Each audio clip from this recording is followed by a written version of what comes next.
Opo ba yan sa cellphone? Layout.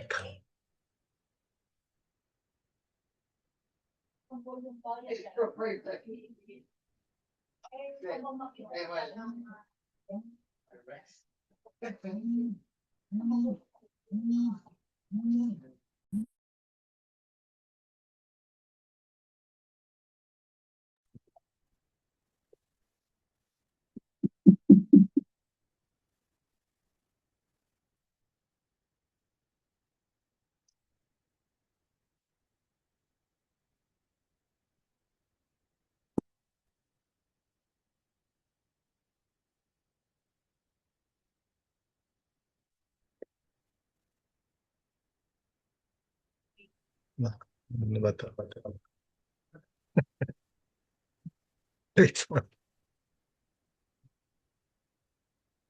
Saglit.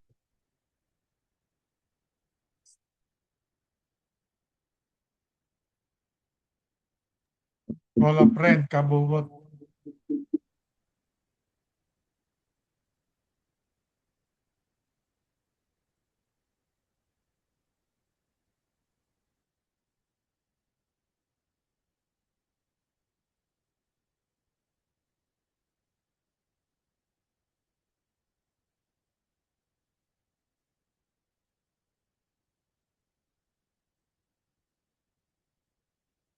Naka-share na siya no?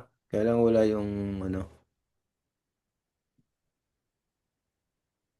Wala yung mga slides niya sa gilid.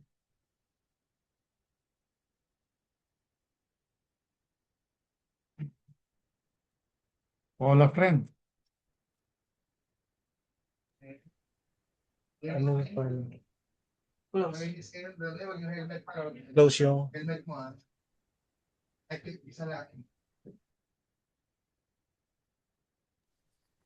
Help hover. Wow. ito, tinawag ko na yun. Pwede naman yun pa, kaya lang naman tayo nagganito para lang makita niyo. Oo, hindi, sige. Ano gagawin ko na?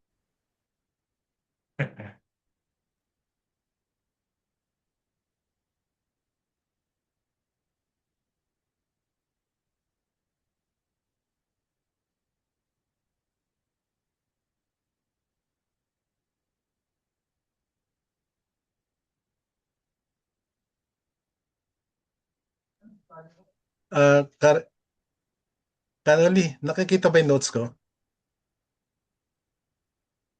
Yung share lang po, yung slide lang po yung nakikita. Wala nakikita kuya. Wala pong slide. Wala pa. Meron. Wala pa raw Meron. slide. Ang nakikita namin is a review book of Shamati. Ito a review. Opo, A review okay book. na po yan. Opo. Yung title, a review book of Shamati, yun lang po. Sige po. Pangunahan ko na po yung panalangin po natin.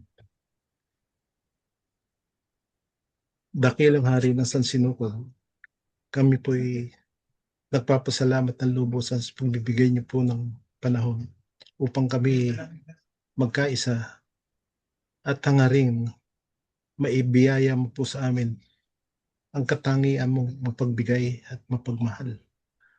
Kung saan sa pamamagitan po nito kami makapagbigay ng ligaya at kaluguran sa iyo.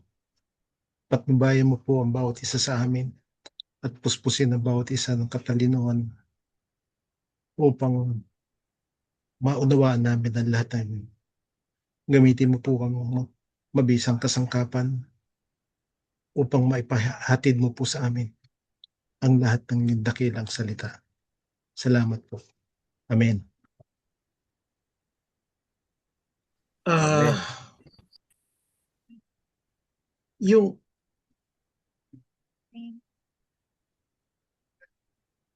unahin ko lang po na meron po tayong disclaimer na lahat ng information po dito, the information contained on this presentation are based solely on the speaker's option and impressions on the notes taken from different sources, and it's not intended to teach, but rather to inform viewers of the invaluable wisdom and practice application the challenging situation in life, giving insights of truthful and inspiring answers to questions about the meaning of life, its purpose. Nakita mo din yung extra nito na ginawa niya. The core question is, what if the key of understanding life's deepest challenges and finding true purpose was hidden in a collection of notes written decades ago? Ako'y katanungan, kumbaga sa natin maunawaan natin kung meron bang halaga yung pag-aaral natin ngayon doon sa pagsagot natin kung ano yung tunay na bahagi kung mga katanungan po ano yung totoong kahulugan ng buhay. Kaya samahan niyo po ako. Salamat po. Ang table of contents po natin ay unang-una yung introduction po natin. Pangalawa yung history and creation. Tapos yung key themes, kung ano po yung goal natin, yung faith above reason, and so on. Tapos yung conclusion and workshop po natin. Sana hindi tayo gahulin sa oras. Pasensya na po kayo na ano po talaga hindi po ako mabiyasa dito. Ang una pong introduction po natin ay yung isang clip batay kay Rav. Ito po. Panoorin po natin. You said that Rabash sped up the times. What exactly did he do?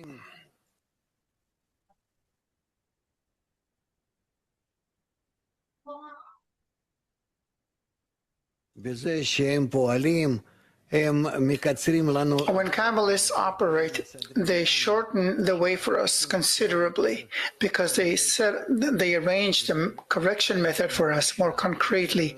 They make it more accessible, clearer, more suitable for us. And this is why we can implement it more strongly, all in all. But all of this is regarded as higher providence from our perspective. If we look at Rabash's life, so you can generally divide them into three main parts. And each one of those parts, there's like certain study materials left of each one of the parts. Can I ask on each one of those parts? The first stage was when he helped Bala Sulam in publishing Bala Sulam's books. He was in the printing press. He would arrange letter by letter to print the Talmud Sosfiot test. That's what he did. Afterwards, after Bala Sulam's passing,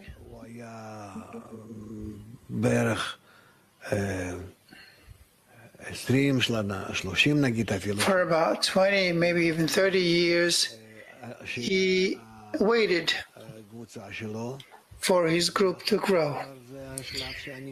And then was the stage when I was there. That was it. I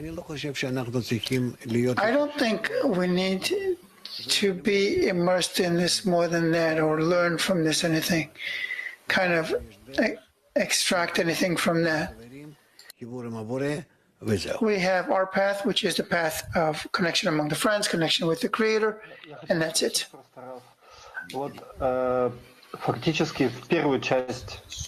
I wanted to ask,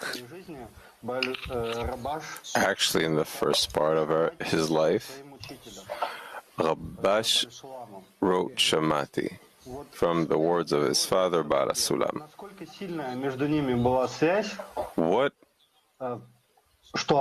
What let that happen? How strong was the connection between them that let Rabash? Rabash didn't write there not a single word from himself, nothing from himself. Everything that Bala Sulam said is what he wrote in Shamati. Just so. There is not a single word there I sat with Henry and Tiberius once, and I asked him, let's change an article there a little bit to make it easier, to make it clearer, so it'll sound a little different. And he tried. He sat with us. All right, let's see what you recommend. And I told him maybe this way, maybe that way. After everything, we went back to the original text, and that's how it stayed. Because these things, this is how he heard them from his father, and this is how he wrote them. Afterwards, word for word. There's nothing that he wrote from himself. The articles of Shamati are not his. They are Bala Sulam's. This is why it's written that way. Shamati, I heard.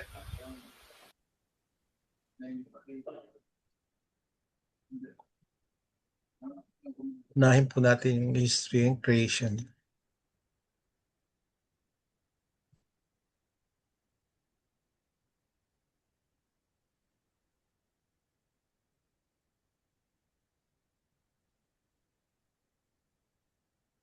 Unahin po natin yung history po ng Shamati started. It's a very significant text in the study of Kabbalah dahil ito po yung pinanggagalingan ng mga turo ni Baal Salam na naibahagi niya sa kanyang panganay na anak. The teachings of Rabbi Yehuda Halevi Ashlag, also known as Baal Salam, is at the time a very, very prominent 21st Kabbalist. And this book, Shamati, is a collection of notes and teachings transcribed by Rabash, his eldest son. And it's based actually on the conversation and the lessons he heard from his father.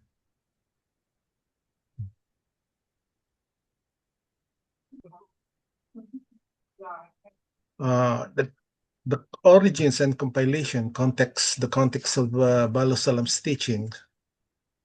Baal Salam was a leading figure in modern Kabbalah,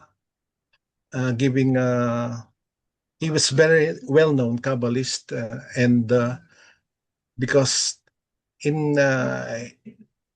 made the Kabbalah wisdom accessible to all, a broader audience, and during that time, he was very much indulged with his primary works, which is the study of the 10 Sephirot and the commentary on the Zohar. So his teachings actually was focused on the inner spiritual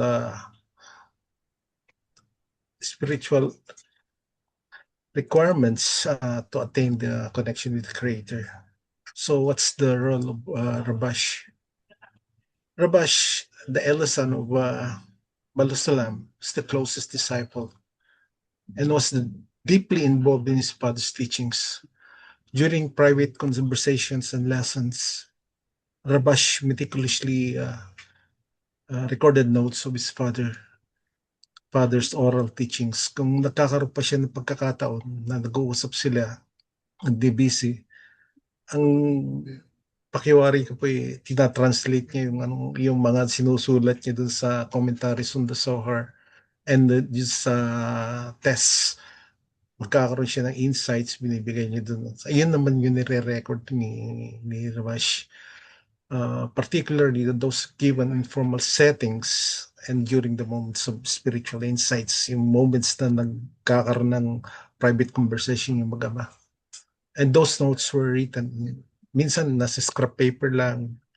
Minsan nga binanggit na pag silang dalawa ni Rab, minsan nasa park sila, may naisip siya, minsan sinusulat niya sa foil ng cigarette. Yung di ba may box yun, may foil yun. Doon siya nagsusulat kung ano po yung pumapasok sa isipan. And these were spontaneous and not initially intended for publication. Talagang notes lang po ito ni Rabas, personal notes.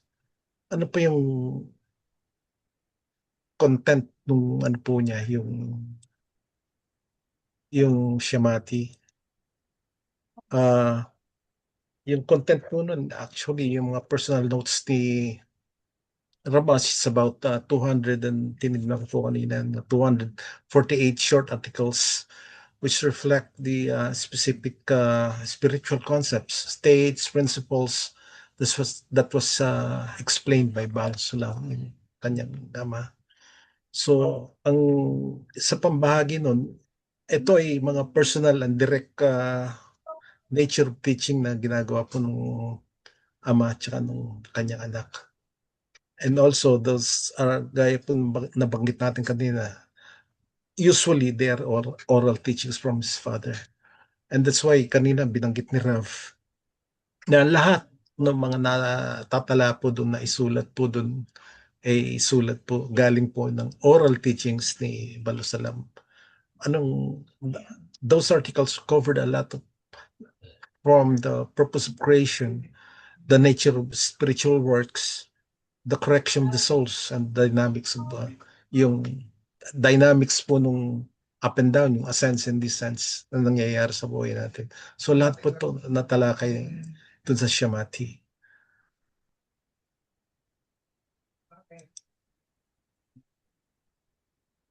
Preservation of the initial, paano ba na-preserve yung mga sulatin po na yun, yung mga private notes ni Rabash.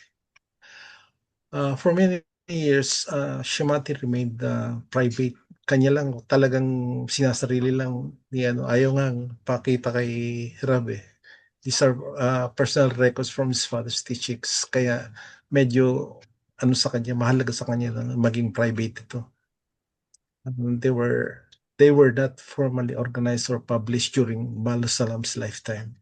Hindi po na ilimbag ito nung panahon na nabubuhay pa si Baal Salam. Because Baal Salam was focused on his major written works, yung test nga po at saka yung commentary niya sa Zohar. And Rabash, ano po yung Rabash guardianship? Ano yung naibahagi ni Rabash naman dun sa mga nakuha at nalikom niya mga turo, oral teachings at naisulat niya mga notes niya doon sa history ng Shamati. Pagkatapos po nung mamatay si Balusalam after his passing in 1954, Rabash continued to study and teach Kabbalah on the building up on his father's legacy. Ayun po ang tinatalakay niya, yung mga natutunan niya sa kanyang ama. Ayun naman ay binabahagi niya sa kanyang pagtuturo ng Kabbalah. He treated the Shamati notes with great reverence and recognizing their profound spiritual value. At yung mga great reverence niya, ayun po yung ginagawa rin ni Rab sa atin, kung saan doon sa mga studies natin nangunguna po lagi yung Shamati. Ayan po yung, kasi yung na-expound po naintindihan ko po yung pagkakaano ni Rabash doon dahil unang-una nagsusulat po si Balusalam. Siyempre meron siya mga ideas na gusto niya ihayag din, hindi lang po doon sa pagsusulat naman. Kaya yun po yun, actually direct transmission ng mga tinatranscribe lang po ni Rabash ko ano po yung narinig niya. He did not widely distribute them. Wala pong distribution o naibahagi niya doon sa mga ibang klase ni Rabash. Wala siyang naibigay na kopya kahit kanino. Then, sharing them, sinishare niya lang ito sa mga closeness kanya, yung close students on a limited context. Hindi lahat binabahagi. Medyo talagang private yung pagkakagawa nito Shamati. There are although there are handwritten copies following the death of Balusalam, nung mamatay po siya, nagkaroon na ng pagkakataon, pag-iisip na rin si si Rabash ko ang gagawin niya doon sa mga notes na yun. Some of the Shamati articles were copied by hand or even typewritten. Then they were circulated in small groups of Kabbalah students in Israel. So these copies were highly valuable but not widely available. Wala pong pinagpapasahan lang. Parang private din yung mga kung sino nila yung malalapit. And Kabbalah was still studied in relatively close circle at the time. Medyo pa yun, closely knit pa yun. Parang secretive nga po yung pag-aaral niya. Hindi masyado na ibabahagi sa labas. Kasi nga po, hidden pa yung wisdom ng Kabbalah at the time. Then we go to yung publication naman po ng Shamati. Rabash's decision to publish towards the end of his life. Rabash, pang malapit na nararamdaman na niya, Rabash decided that the time has come to share yung sa mga articles to a broader audience. So he entrusted the task of organizing and publishing the notes to his closest disciples, particularly Rabbi Dr. Michael Lightman. Ayan yung pinaka-closest niya.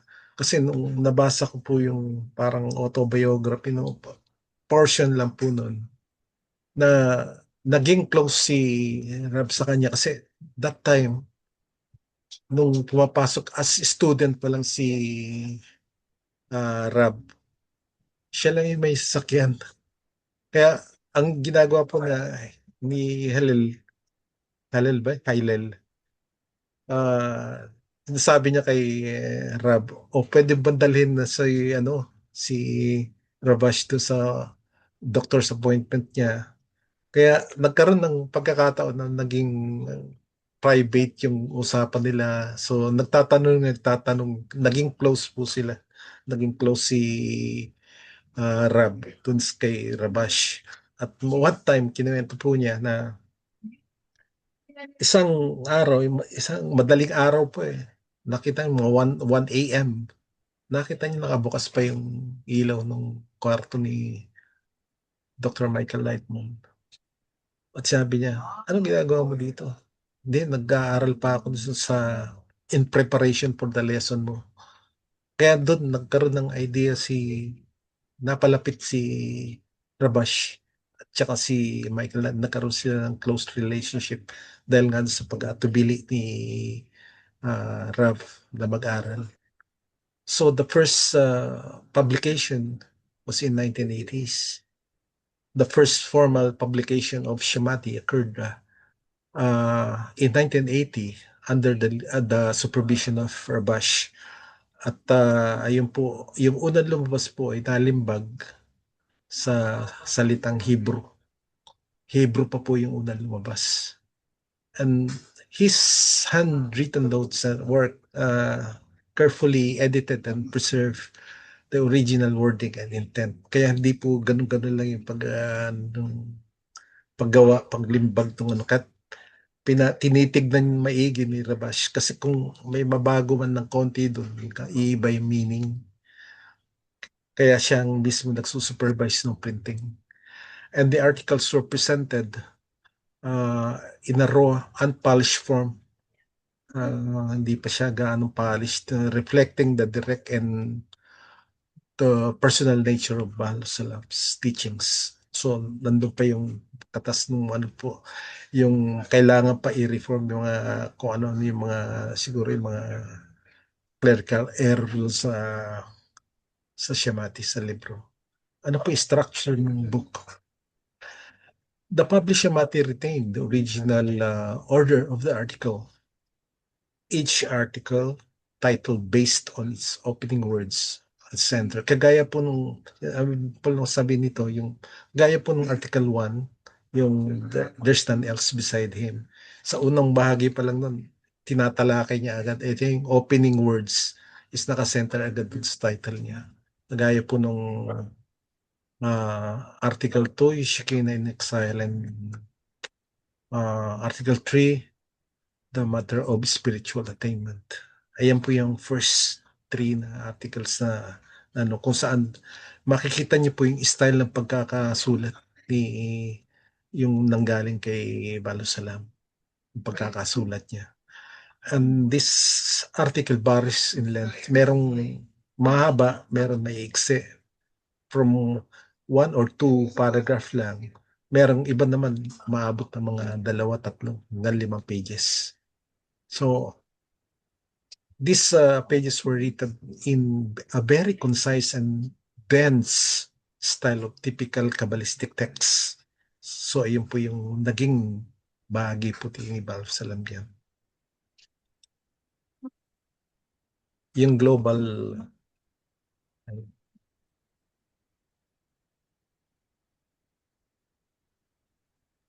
global dissemination mo po, ito yung paghahalaw sa magmula doon sa Hebrew hanggang sa English. Translation was on a wider reach. After its initial publication sa Hebrew pa lang, nagkaroon na ng traction yung Shamati. It began to gain recognition among the Kabbalists, yung Kabbalah students worldwide. That's why in the late 20th and 21st century, the book was translated into a multiple language na ihalaw na. Yung English translation was published by Benay Buruk, become particularly influential, making the text accessible to non-Hebrew speaking students. Diyan na po nagsimula yung dissemination, dahil meron na siyang naintindihan na ng mga gusto mag-aaral ng Kabbalah, kasi may translation na sa kanila para mabilis nila maunawaan. And ano po yung bahagi ng Benay Buruk dito?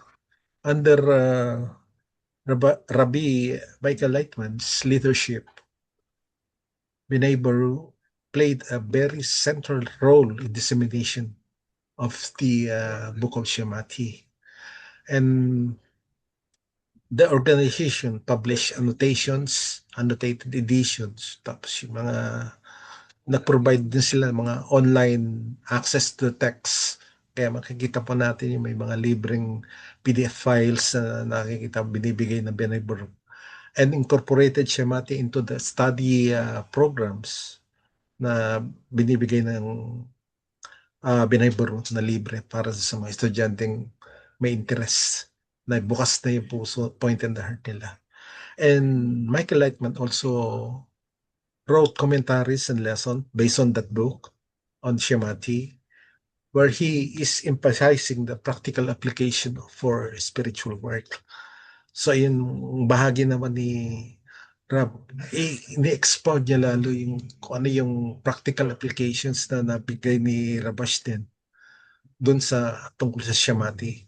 At in-emphasize nila ito para magkaroon ng magandang spiritual development ng bawat estudyante. What are the unique status? Shemati is considered one of the most personal and advanced texts in Balusalam's work of literature. At ito yung naibahagi niya directly in direct guidance to his closest disciple, which is Rabash, his eldest son. Shemati is intimate and focused on the internal experiences of Kabbalist. Usually, lahat ng mga kaya sinasabi niya lagi, lahat na nang discuss namin is actually within the person. We're talking about the soul of the person, development of the soul of the person. So making it a very cherished resource for serious students, making it a very cherished resource for these students who are actually in the path of Kabbalah.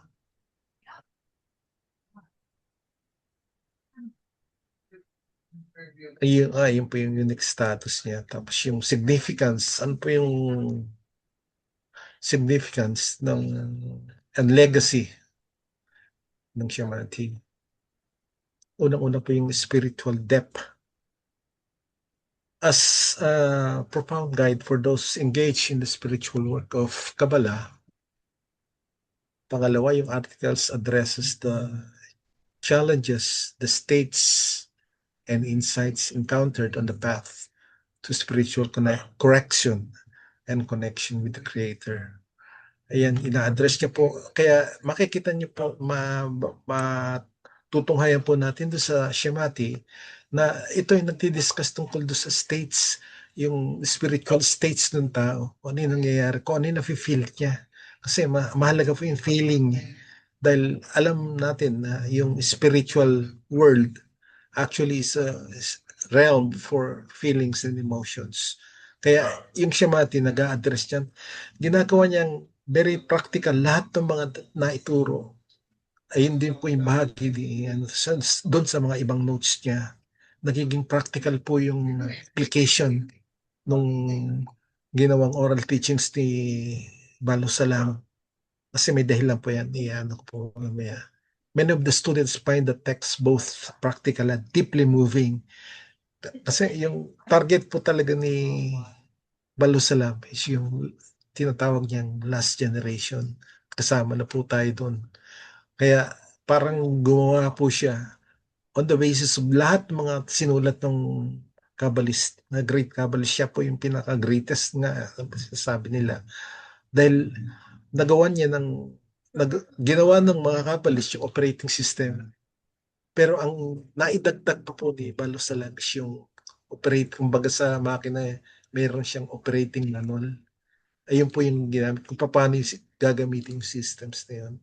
At isa po dyan yung Shemati, which directly speaks from the inner struggles and aspiration of any spiritual seeker. Kaya may mga taong na bibigyan natin ng ano yan, na nagsasign up agad kasi nakita nila yung kung gaano kahalaga tsaka kung gaano ka-practical yung binabanggit na ang Shemati sa kanila. And the influence of modern Kabbalah, Shemati has had a lasting impact on the study of Kabbalah. And that's why this is the main reason kaya included na siya sa ating mga pag-aaral. And it's the core text. Ayan yung pinaka-core na ginagamit nating basehan o reference na lahat ng estudyante ng Parebro and other Kabbalistic groups influenced by Balo Salam's teachings. Yung continued relevance naman ng Shemati as of 2025, Shemati remained as the cornerstone of every Kabbalistic study and were widely available in print, online, and other digital platforms. And the teachings are studied in groups. Ayun, kailangan meron groups. Alam din natin yan kung anong kadahilanan, kung bakit in groups tayo. And they were discussed in lessons and applied by students seeking to understand spiritual principles outlined by Balo Salam.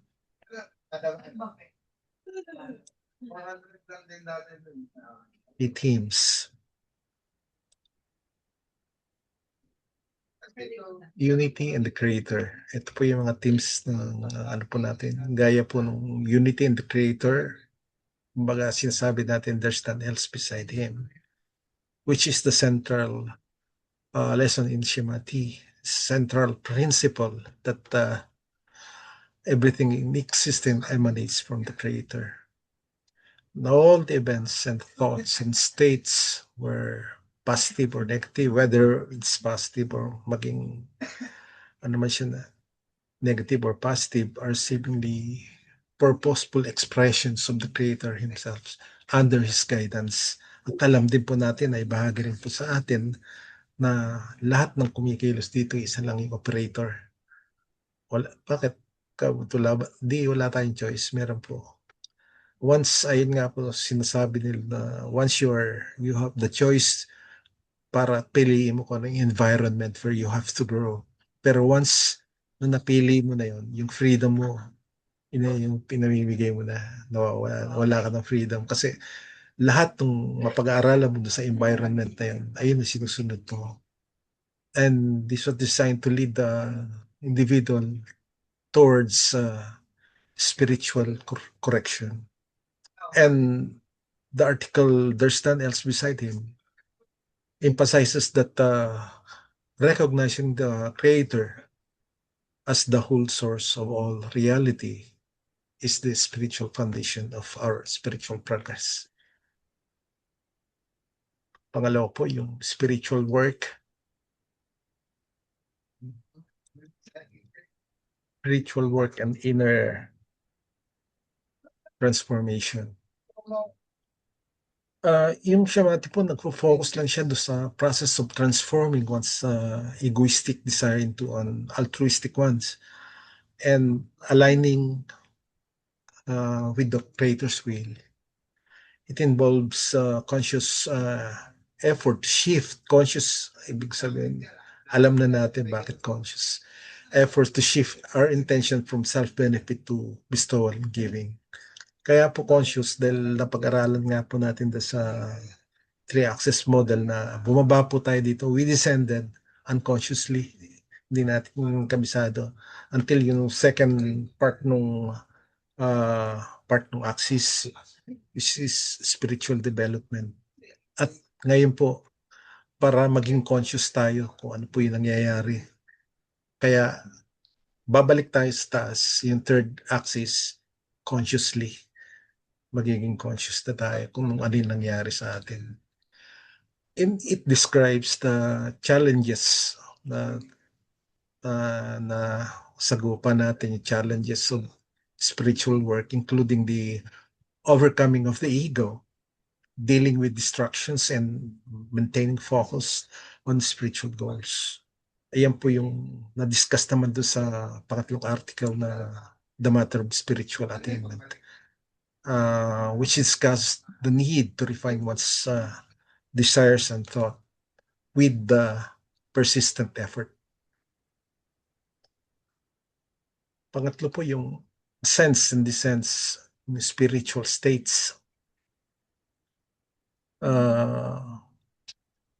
Ito magandang subject po ito eh. Shammati explores the dynamic nature of our spiritual progress.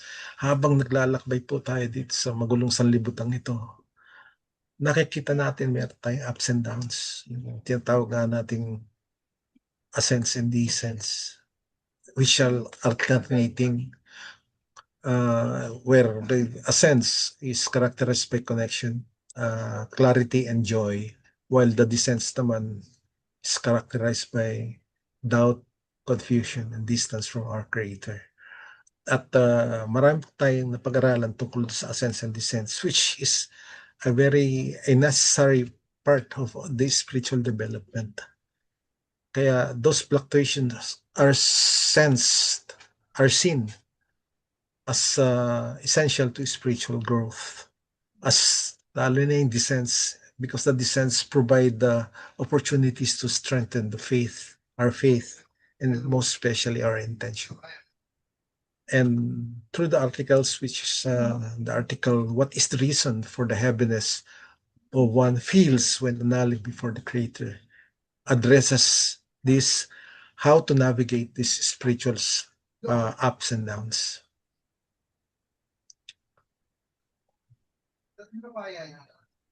Apat po yung importance ng intention. Ito yung isa rin po sa pinakamahalagang bahagi po ng ating pag-aaral. Yung napakahalaga po nito kasi ito lang po yung magsasalba sa atin, magsisave sa atin from the will to receive.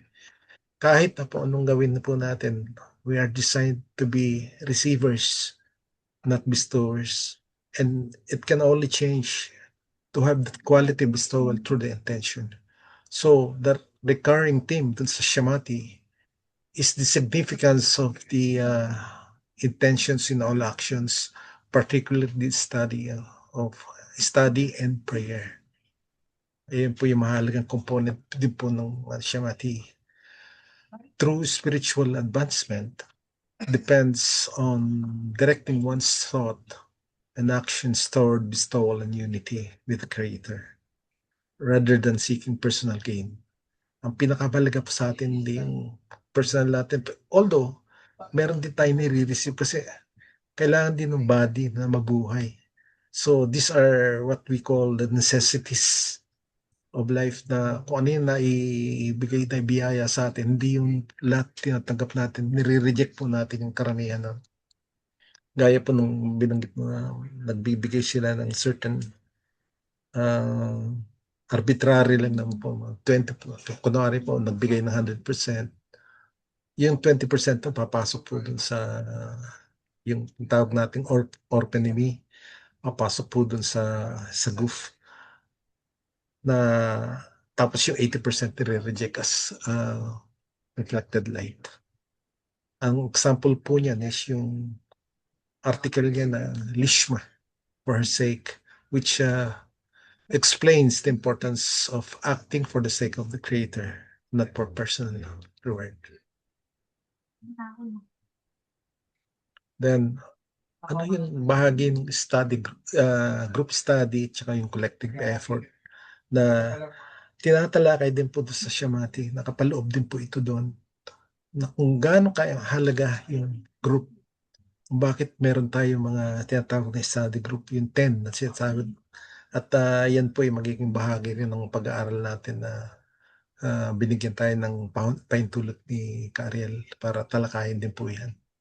So, doon sa study group tsaka yung collective effort, Balo Salam emphasizes that spiritual progress is greatly enhanced through the group study and mutual support. Ayun po yung binubuo natin. Sabi nga po niya, wala pa tayong soul at yun, kailangan natin buuin. Bakit? Ano nangyari? Ayan yung result ng breaking of the soul of Adam Horishon. Purposely, para ma-disconnect tayong lahat at maunawaan natin kung bakit kailangan bumalik tayo sa ganun. On that point, yung pagbalik natin, we are consciously developing ourselves spiritually. Kaya nagkakaroon tayo ng pagkakataon na maunawaan lahat natin bago tayo bumalik. Ma-rejoin po natin yung breakage na yan. And through the collective effort of the group, this creates a shared spiritual vessel. Nagkakaroon ngayon ng desire. Kaya doon sa batay po sa ating napag-aralan na naunawaan natin na dalawa lang po yung nasa creation, na nasa reality.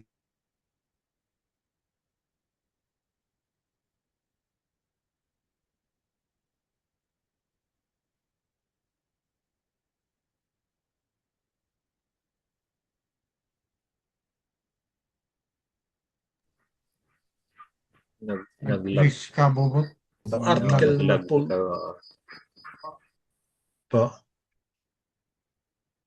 ano po yan? Naglag po kayo. Yung inyong signal. Kaya huminto Opo. po kayo momentarily. Pero okay na po? Okay na po Okay siya? na, Kuya Bobot. Okay na po, Kuya Okay. Bobot. Okay na po. So yung article na tumatalakay po doon sa group study tsaka yung collective effort natin, tinatawag nating ARVUT, yung mutual guarantee, mutual responsibility. Kung mutual guarantee, each one of us are guarantors. Bakit guarantors tayo? Ginagaranti natin na yung mga kasama natin, maiiyaan po, makakatawid po sila doon sa spiritual development nila, magkakaroon sila ng pagkakataon na umangat, to rise above their ego. So ayun, ginagarantihan po ng bawat isa sa atin doon sa 10 natin. And to highlight that the necessity of this unity and mutual responsibility among the students, ayan po yung nakapaloob doon sa Shamati article, the ARVUT. Yung faith above reason naman po, kasama rin po dun sa content ng tawag dito, Shamati, where kung saan na tinuturo po niya yung concept ng faith above reason. Ayun po yung natatalakay na natin ngayon where one must prioritize spiritual principles and trust in the Creator's overall rational understanding or yung sensory perceptions natin na actually siya rin parang gumagawa niya pero yung choice sa atin.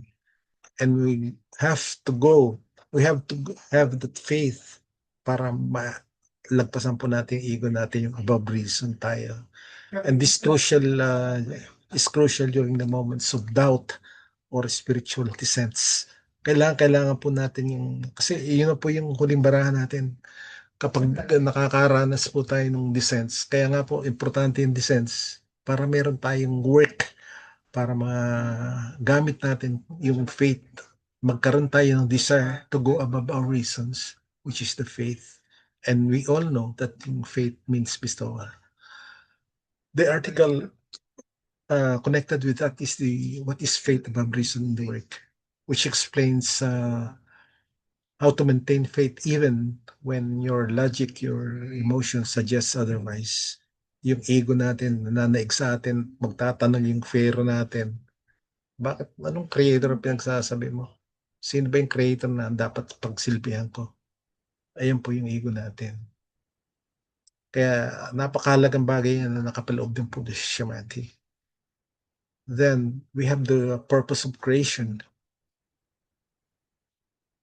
The book underscores that the purpose of creation is for humanity to achieve equivalence in form with the Creator. Ano po ba yung equivalence in form? Bakit kailangan po natin magkaroon ng equivalence in form? Doon kasi po sa spiritual word natin, ang nananaig po doon yung baga sa ang physics ng spiritual word is like poles attract, unlike poles repel. Baliktad dun sa corporeal word natin na dito sa ating mundo, unlike poles attract, tapos like poles repel. Baliktad po siya. So ano po ibig sabihin nun? Ano pong pakahulugan ng equivalence in form? Kailangan makuha natin yung qualities ang ating creator na bestowal. Kasi wala tayo nun eh. Definitely wala tayo nun. Kahit ano po sabihin natin, nagbibistow tayo dito sa corporeal realm, wala po, hindi po kinoconsider na na bestowal. Kasi wala nga po tayong characteristic na yun eh. Kahit na kagaya na binabanggit nila na binibigyan isang example si Mother Teresa, still corporeal, not spiritual. Kasi deep within her, siya yung nasasayahan din. Kaya tatanong, nasiyahan ka ba sa ginawa mo? Pag sinabi mo, oo, ayun yun, it's your ego. And the articles connected with that is the purpose of the work, which outlines the ultimate goal of uniting with the Creator's attributes. At yung panghuli po yung overcoming obstacles and concealment of the Creator. Shamati frequently addresses the concept of the Creator's concealment. Lagi siya nakakonceal. Ayun nga, may purpose po yung concealment. Hindi naman nagtago siya dahil ayaw niya lang mapakita. Where the divine presence is hidden to allow free will and spiritual effort. Para mag-effort po tayo. Hindi tayo para yung lagi na lang binibiyayaan. Diyan naman yung Creator, mag-ano sa akin, tulog sa akin. Pero hindi po ganun. You have to work. If I'm not for me, who is for me? Sabi nga po natin, nawa pag-aralan natin. To overcome obstacles, doubts, and illusions of separation, which is the key part of our spiritual path. So yung pinaka-team po natin is overcoming. Bakit may overcoming? To change from egoism to altruism. And it requires work. So ito yung mga nakalagay din po sa Shamati kung ano po yung gagawin natin. And particularly the article, What is the Concealment of the Face? Which explores how to work through states where the Creator seems absent. Parang wala naman siyang parang ano gagawin ko? Ano pa yung mga guidelines na binibigay niya? Shamati, dinidiscuss po niya yan. Huwag ka magulumihanan, sabi nga po ng Bible, huwag ka magulumihanan at ako'y tutulong sa iyo. Yun, pagka nakikita niyo na talagang nasa bottom, ano ka na, yung very lowly, then it's the time for you. Tinuturo din po ng Shamati kung anong gagawin mo. Then you have to pray. If you're in the bottom of your heart, then the only solution for that is prayer. Diyan po nagsisimula yung tinatawag natin through prayer. Hindi ko na naano po yan. Yung po yung diniscuss natin, ascents and descents in spiritual states, the importance of intention, group study, the collective effort, and the purpose of creation, and overcoming of obstacles in the concealment of the Creator. Now, anong oras na po ba? 8:25. May 5 minutes. 5 minutes na lang po. Pasensya na po. Ito yung conclusion po natin. Gaano kahalaga po yung Shamati sa buhay po natin. Lalong-lalo sa studies natin. Kung bakit kailangan natin. Kasi nga, gaya po na nabanggit natin kanina, ito yung guide, ito yung operating manual na natin kung paano natin operate yung system ng maayos para mag-benefit po tayo doon sa transformation na gagawin po natin sa ating buhay from egoism to altruism, which we don't have. And what are the processes that we have to have in ourselves para mapatupad natin yung system by connecting to Shamati is more than the book. Tama po.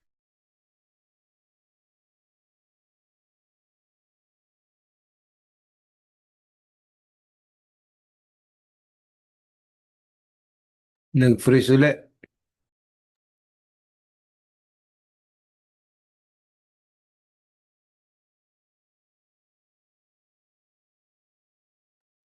Naghang kayo, Kuya Bubot. It's a guide to discovering your purpose. Ano yung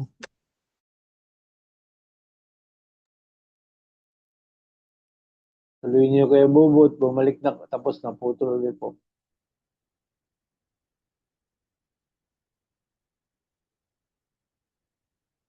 Naghang ko yan, naghang.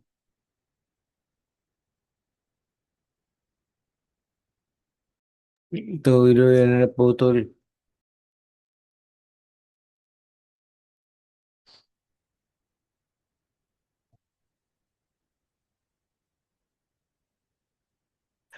naputol na po pala? Naputol po ba tayo sa conclusion ng workshop? Ang ganun pa. Doon ka bubot sa conclusion and workshop yan. So, baka hindi ko- 99%. Pasensya na po. Ayun nga po, yung magkukonclude na po tayo. Kaya po naibahagi sa atin yan. Kailangan po natin yung Shamati dahil nga po yun, ito yung mag-guide sa atin. Kung ano yung Zohar, kung ano yung lahat tinalakay po doon sa Shamati, kung ano yung practical application nito. Yung salita pong practical kasi hindi po natin yung Zohar hindi natin maintindihan masyado, yung test ganun din. Pero yung Shamati, very practical po siya. Parang ayan po nga yung para doon sa last generation na kasi naitago nga ng matagal po yan. Ngayon lang talaga naibuksan. At gumawa ng paraan si Bado Salam para maunawaan natin. And opening its pages, you may find the wisdom you've been seeking. Kaya kung may doubt po tayo, medyo lonely tayo, kung may Shamati book mo, pag turn mo ng page sa yun, basahin mo na yun. Ganun po yung ginagawa nila Rab. Pagka may nararamdaman siyang ibang kakaiba na a little bit low na yung niya, feelings niya, kinukuha niyo po siya Shamati. Kung saan po siya kung saan niya bubuksan, ay nababasahin po niya. Ganun po kahalaga yan. Kaya yung pinaka-active workshop po sana natin, ito yung po natin, yung Shamati article number 23. You who love the Lord, hate evil. Tapos may question po yan na why should we hate evil when alam natin siya ang gumawa niyan, when He's the one who created it. Kaya meron pong yan babasahin.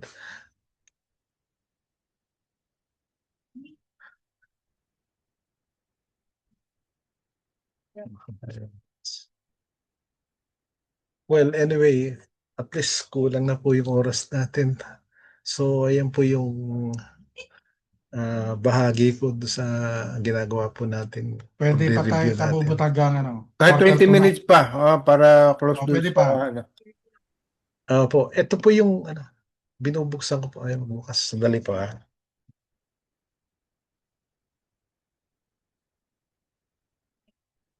Nakikita niyo po ito?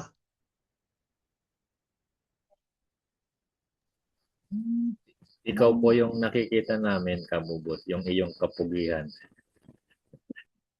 Meron po kasi, pinupost ko sana, hindi ko po alam. Sandali po ating ayaw niya, ayaw magbukas. Yun. Ano po ito, yung tungkol sa Shamati 23. Pwede bang basahin ko na lang tapos magkaroon tayo ng ano? Sige po. Shamati 23. You who love the Lord hate evil.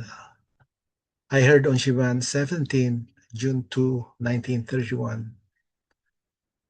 In the verse, you who love the Lord hate evil. He guards the soul of his followers. He will save them from the hand of the wicked. Close quote.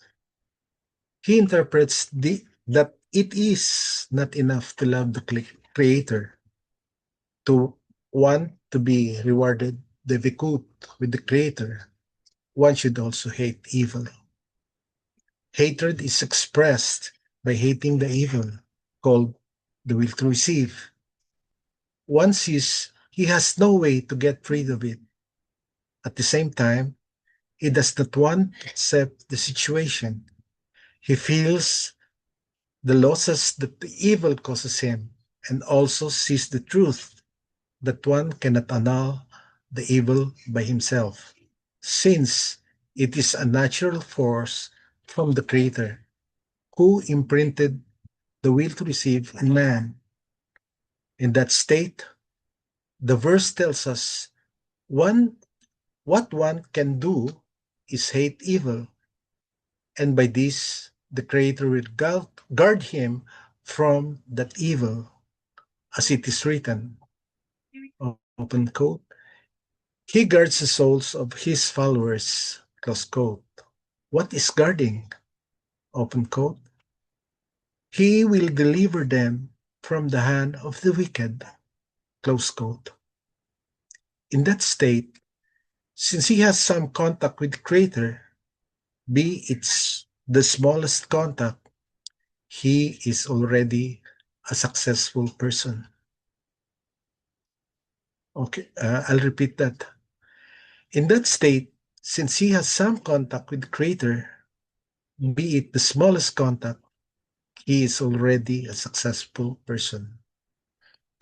In truth, the matter of evil remains and serves as an acronym to the Parsuf, but this is only through one's correction. Through sincere hatred of evil, it is corrected into a form of acronym. The hatred comes because if one wants to obtain the vikut with the Creator, then there is a conduct among friends. If two friends realize that each of them hates what his friend hates and love what and whom his friend loves, they come into perpetual bonding, like a stake that will never fall. Hence, the Creator loves to bestow. The lower ones should also adapt to want only to bestow. The Creator also hates to be a receiver, as he is completely whole and does not need anything. Thus, man too must hate the matter of reception for oneself. It follows from all the above that one must bitterly hate the will to receive, for all the ruins in the world come only from the will to receive.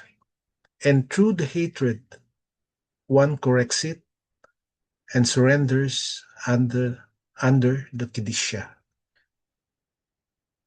Alam ko po mahirap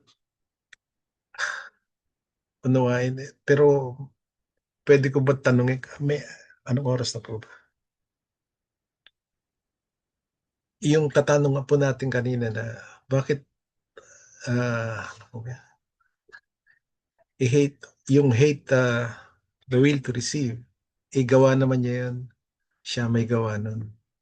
Ayun po yung katanungan po natin sa active workshop po natin.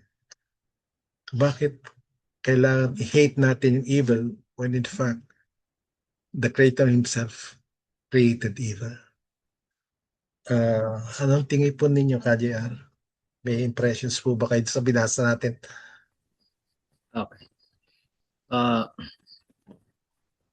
Ang aking impression diyan yung hate is not actually literal ang sa aking pagkakaintindi. It is not literally mean that we have to disregard evil because in recognizing the evil in us, that will promote our inclination to correct the evil in us. It is one way of recognizing our true nature of evil inclination, because if we do not realize this in us, then what is for us to correct? So hating evil means recognizing the evil in us in order to correct it. Yan po yung aking impression.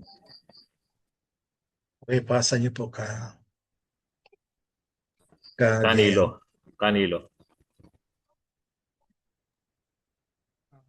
Yung KJR.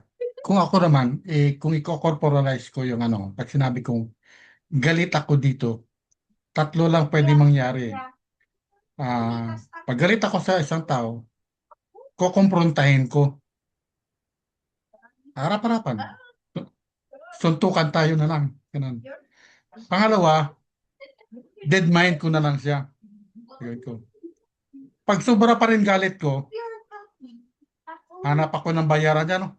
Tigukin nyo na nga yan. So, ganun lang. Pero kung kung ang galit natin ay nadudun, ang kalaban natin ay nasa loob natin, hindi mo magagawa yung tatlong sinasabi mo. Bugbugin mo, dinmahin mo, o yung papatay mo. Hindi mo magagawa kasi nasa loob mo yung evil eh.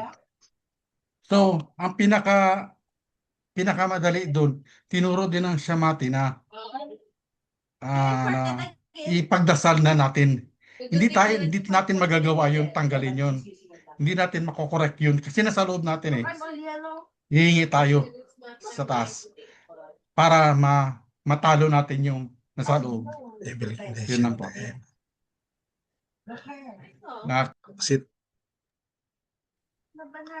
Sino po susunod ka, Nilo? Caroline. Thank you po, Kuya Nilo. Magandang gabi po sa lahat. Ako ibubot yun ba yung yung Shamati Article 23? 23. Yung yung parang yun ata yung sa faith above reason, tapos yung dito sa isa parang for personal gain, tapos pag dito naman sa isa spark of holiness, tapos spark of yung Sitra Akra, tapos bestowal, tapos dito naman sa isa reception. Yun po yung pagkakaunawa ko po. Thank you po. Sinasunod. Sino pa sunod ka? Baka pwede baka pwede si Kuya Ben. Kuya Ben, baka pwede po kayo. Kuyang. Listening na muna ata sa Kuya Ben. Baka nagdadrive.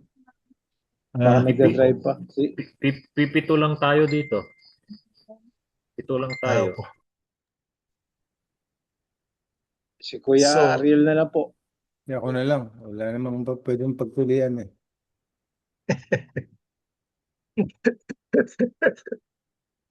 Ano ba yan? Anong yun? Yung What? you who love the Lord hate evil. Opo. Evil, ano ba yan?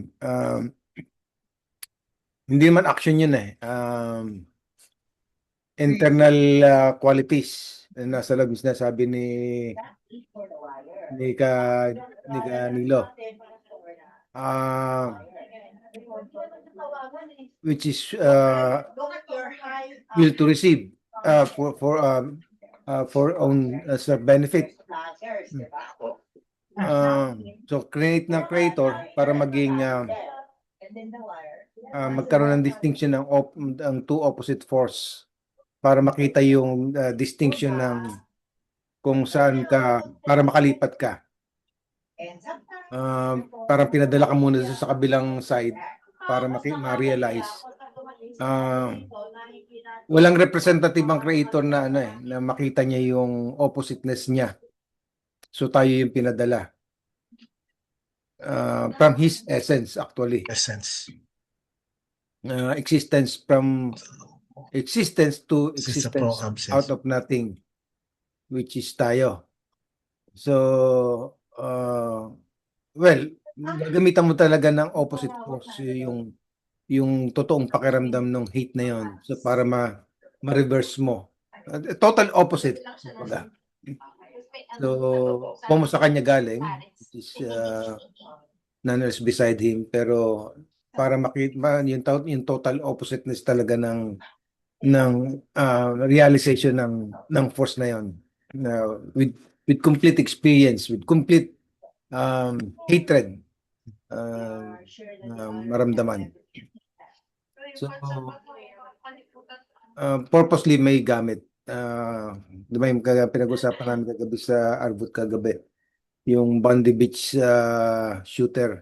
Shooter. So Shootings. ginamit ng creator yun to trigger yung correction ng pero sa pananaw ng hindi maintindihan, pero sa pananaw ng creator ay yun na mahirap doon tayo bakit nangyayari yung ganito. So may ang mundo natin is a world of full of differences talaga.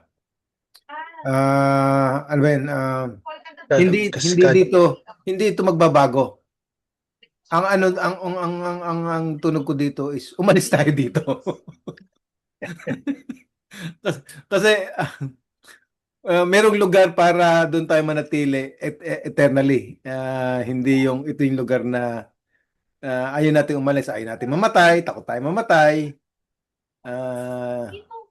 Ito yung lugar na hindi ka pwedeng magtagal. Sabihin merong eternal place, pero merong ito yung lugar na hindi tayo pwedeng manatili. May raise hand si Kanilo at si KJR. Opo. Ka-JR, kayo po yung nauna. Meron po akong tanong. Kanina po, meron po kayong example about sino po ba yun? Yung Indian, tiga Calcutta. Mother Teresa. Oo. Nabanggit niyo po doon sa kanyang work na corporeal work niya na tumutulong sa mga orphans. Tapos nabanggit nyo rin na kung masaya siya kasi tinanong niya, masaya ka ba sa ginagawa mo? Oo, masaya. So ngayon, parang ang nabanggit mo po is that is not bestowal in the sense of kabala. Ngayon, may nagtanong din po kasi kay Rob. May nagtanong sa kanya, Rob, sabi, paano mo malalaman na yung action mo o yung gawa mo o yung prayer mo is Altruistic. approved sa Creator? O naka-receive ka ng light sa kanya, kunwari nag-react siya sa iyo sa ginawa mo. Ang sabi ni Rob is, you will feel joy. Sabi niya, you will feel joy in you. When you feel joy in you for what you have done, sabi niya, is that the Creator is in you. So, paano po kaya natin yun marireconcile, Kabubot? Salamat po.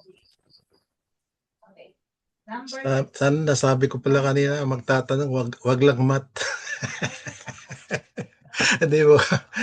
Maganda po yung katanungan niyo kasi sinagot po ni Rab eh. Ang ano po doon, ang magandang sagot po doon, kaya sinabi ko pong nabanggit ko, on my understanding, pagkakaunawa ko po, kapag sinabi mo, tinanong mo yung sarili mo, nasiyahan ka ba? It is your ego who is na li-lift up, hindi yung ikaw mismo. So yung bestowal actually talagang wala sa atin talaga yun. Wala, no such thing. Sabi nga ng yung mga teachers natin, there's no such thing as bestowal in this corporeal world. Bakit? Kasi yung ego mo yung nananaig eh. Kaya yung nga po, yung sasabi, you have to enjoy. Yung joy in itself is the Creator kung sa ginagawa mo. Pero yung intentions mo pa ba para ano? Hindi po niya na ano. Kasi kung ano yung sagot po ni Rab is based on the context kung ano yung tinatanong natin. Tingin ko po, ganun po yung ano niya. Kaya dapat unawain po natin lahat yung konteksto kung bakit niya nasabing ganun. Pero as long as nag-enjoy ka na, did you enjoy? Sabi nga po. Pag sinabi mo yes, then it is egoistic. Ayun po ang ano po. Follow-up question po. Sige po. Sige po. Okay. Napag-aralan din natin na hindi po ba ang bestowal is giving for the sake of others, not for our own benefit. Bago tayo maggagawa ng isang bagay, tanongin muna natin ang sarili natin. Ito bang gagawin ko is para sa akin? So kung para sa akin, egoistic. Pero kung para sa iba, is bestowal. Regardless kung ano yung nararamdaman mo. Kung masaya ka ba o napipilitan ka lang. Pero gusto mong magbestow eh. Kasi nga, wala sa nature natin yung bestowal.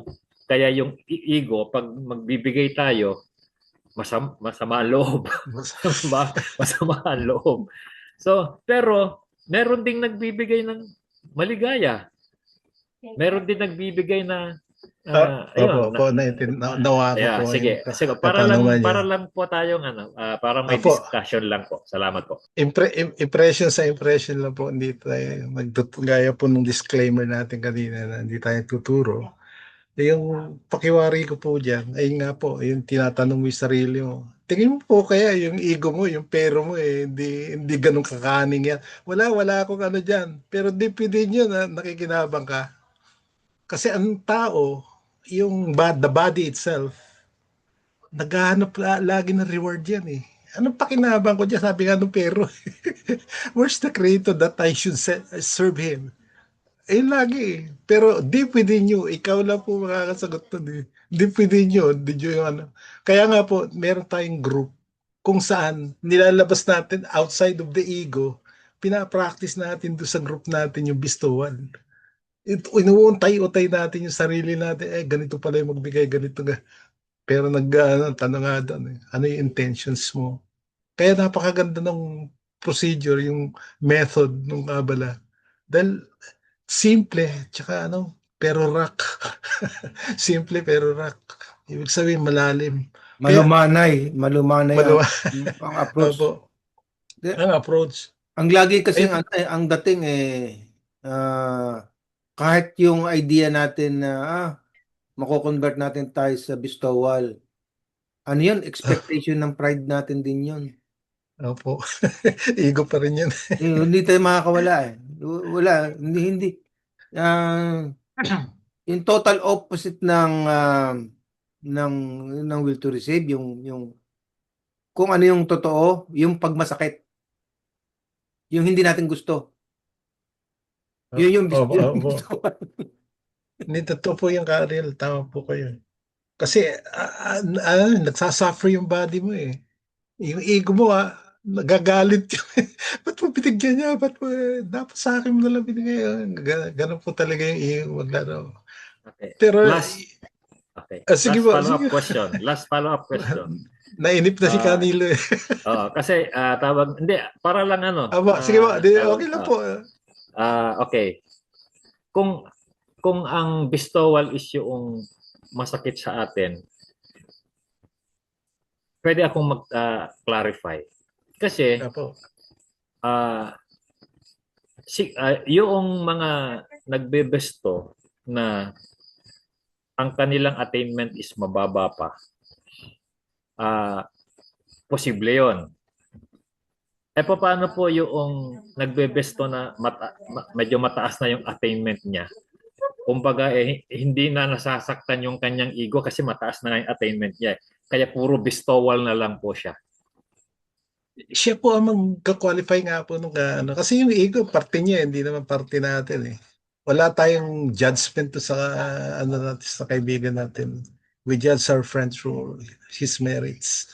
Kaya kung sasabihin mo na ikaw magja-judge, nagbibisto ba siya talaga? O si KJR ba, nagbibigay ba talaga kay Canilo ng tuhanan? O siya ba si KJR? Ganun po ang analysis ko, yung impressions ko po. Ikaw lang makapagsabi nun. Kasi deep within you, pag inusisa mo yun, sabihin mo sa ego, saya ka ba? Okay ba yung reward? Di po ba? Ikaw lang po yung Salamat po. makakapag-analan. Salamat po si Canilo. Kanina pa hihintay. Canilo, Salamat po. ano mo ba atin? Thank you rin po sa mga tanong niyo. Hindi ako magtatanong. Sa akin lang, yung impression ko ng Semati. Okay? Imagine nyo, nanonood tayo ng TV. Live news, no? Nandoon yung newscaster. Tapos sa lower left portion niya, meron tayong nakikita na black doon. May tao doon na nagsisinyas-sinyas. Okay. So, siya yung pag-interpret ko, siya yung Semati. Ang newscaster ay yung creator. Yung Semati, yun yung tayo yung deaf and mute. Doon, hindi natin maintindihan yung sinasabi ni Kito. Doon tayo nakatingin sa sign language. Dahil yun ang level natin. Deaf and mute tayo. Ang Semati, yun yung tao na yung nagsisenyas. Siya nag-i-interpret na sinasabi ng creator o ng mga sages na sumulat ng mga kabalis. Opo. Maganda yung pahalin tulad niya, Canilo. Hindi ko naisip yung gano'n. Yan mo si Canilo gumamit ng situational na allegories. Explanation na. Maganda po yung binanggit ni Kariel tsaka ni KJR kanina panimula na bakit why do you have to hate evil when the creator himself created that? Ang tingin ko po, nakuha po ako doon sa mga binanggit nila na yung evil na yun, actually, yung will to receive, hindi naman masama eh. Pero yung intentions nung is it for, gaya na sabi ni Karen, self-gratification, self-love mo, ikaw ba yung gagamit ito pang sarili mo lang? Kung ganun po yun, ayun yung sinasabi po, tingin ko po doon sa, ayun po yung binabanggit na evil. Kaya yun, hindi naman niya kinrate. Na-create niya, pero there's a trap as a spice. Merong correction. Ibig po sabihin niya, pwede i-correct yan. Kaya yung sabi ni KJR din na, hindi naman yun totally na yung over masama. So yun po. May dadagdag po kayo, Kariel. Closing intention siguro kasi 6 minutes left before. Opo. Nakaabang na yung mga kaibigan natin sa Marami Opo. na nakapila kasi pinost ko na yung Zoom is now open eh. Okay.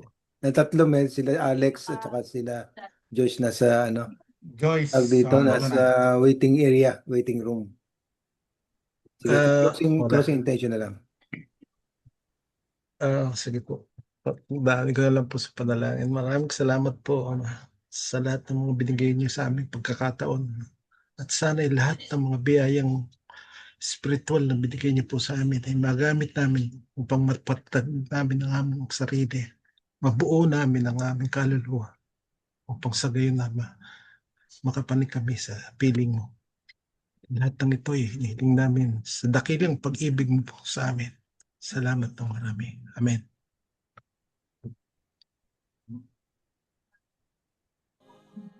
Thank you, Kuya Bobot. Thank you, thank you. Pasensya na kayo, medyo nagpaturo ako pero mali pa rin. Amen. Salamat ka, Bobot. Salamat din po sa inyo. At pare-pareho po tayo sa pakinabang. Salamat po.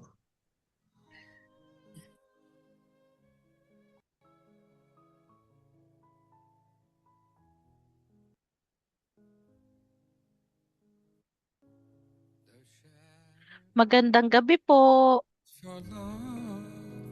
Magandang gabi din.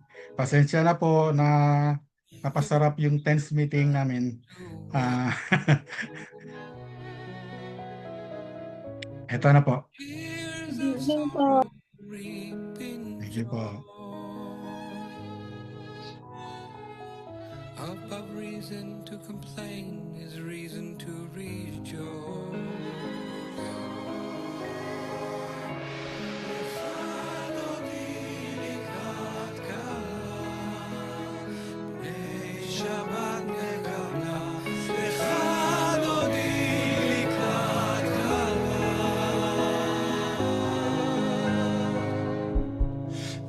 בשלום עטרת פלט